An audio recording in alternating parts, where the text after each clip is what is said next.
Secretariat മാർച്ചിലുണ്ടായ സംഘർഷത്തെ തുടർന്ന് youth Congress സംസ്ഥാന പ്രസിഡന്റ് രാഹുൽ മാങ്കൂട്ടത്തിലിനെ പോലീസ് അറസ്റ്റ് ചെയ്തതിൽ പ്രതിഷേധിച്ച് യൂത്ത് കോൺഗ്രസ് ജില്ലാ കമ്മിറ്റി നടത്തിയ കളക്ടറേറ്റ് മാർച്ചിൽ സംഘർഷം. യൂത്ത് കോൺഗ്രസ് സംസ്ഥാന വൈസ് പ്രസിഡന്റ് അബിൻ വർക്കി ഉദ്ഘാടനം ചെയ്ത് കഴിഞ്ഞതോടുകൂടിയാണ് സംഘർഷം ആരംഭിച്ചത്.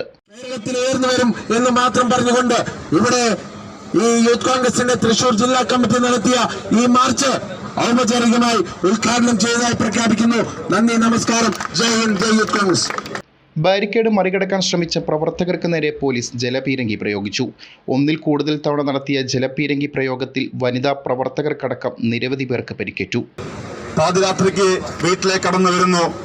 വീട്ടുകാർ മുമ്പ് വെച്ചുകൊണ്ട് ഒരു ഭീകരവാദിയെ അറസ്റ്റ് ചെയ്ത് കൊണ്ടുപോകുന്ന തരത്തിൽ ഞങ്ങളുടെ പ്രിയങ്കരനായ സംസ്ഥാന പ്രസിഡന്റ് രാഹുൽ മാങ്കൂട്ടത്തിനെ അറസ്റ്റ് ചെയ്ത് കൊണ്ടുപോകുന്ന സാഹചര്യം നാം കാണുകയുണ്ടായി.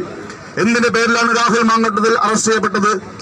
ഈ നാട് ഭരിച്ചുകൊണ്ടിരിക്കുന്ന ഇടതുപക്ഷ സർക്കാർ, ഈ നാട്ടിൽ നികുതി ഭാരം അടിച്ചേൽപ്പിച്ച സർക്കാർ, ഈ നാട്ടിലെ യുവജനങ്ങളെ വഴിയാധാരമാക്കിക്കൊണ്ട് തൊഴിൽ പിടിച്ചെടുത്തുകൊണ്ട് പാർട്ടി പ്രവർത്തകർക്കും ഭാര്യമാർക്കും മക്കൾക്കും തീവ്രത കൊടുത്ത ഇടതുപക്ഷ സർക്കാർ അതിനെതിരെ ശബ്ദമുയർത്തിയതിന്റെ പേരിൽ, ഈ നാട്ടിലെ നെറുകേടുകൾക്കെതിരെ ശബ്ദമുയർത്തിയതിന്റെ പേരിൽ, ഈ നാട്ടിലെ നീതികേടുകൾക്കെതിരെ ശബ്ദമുയർത്തിയതിന്റെ പേരിൽ യൂത്ത് കോൺഗ്രസ് സംസ്ഥാന കമ്മിറ്റി സംഘടിപ്പിച്ച ഒരു സമരത്തിൽ പങ്കാളിയായി എന്നതിന് പേരിൽ ഞങ്ങളുടെ പ്രിയങ്കരനായ സംസ്ഥാന പ്രസിഡന്റിനെ അറസ്റ്റ് ചെയ്ത് ജയിലിൽ അടച്ചു. ഇന്ന് 8 ദിവസം പിന്നിട്ടിരിക്കുന്നു.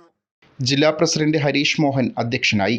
നേതാക്കളായ സി പ്രമോദ്, വിഷ്ണു ചന്ദ്രൻ, സുശീൽ ഗോപാൽ, കാവ്യ രഞ്ജിത്ത് തുടങ്ങിയവർ നേതൃത്വം നൽകി. City voice, Thrissur.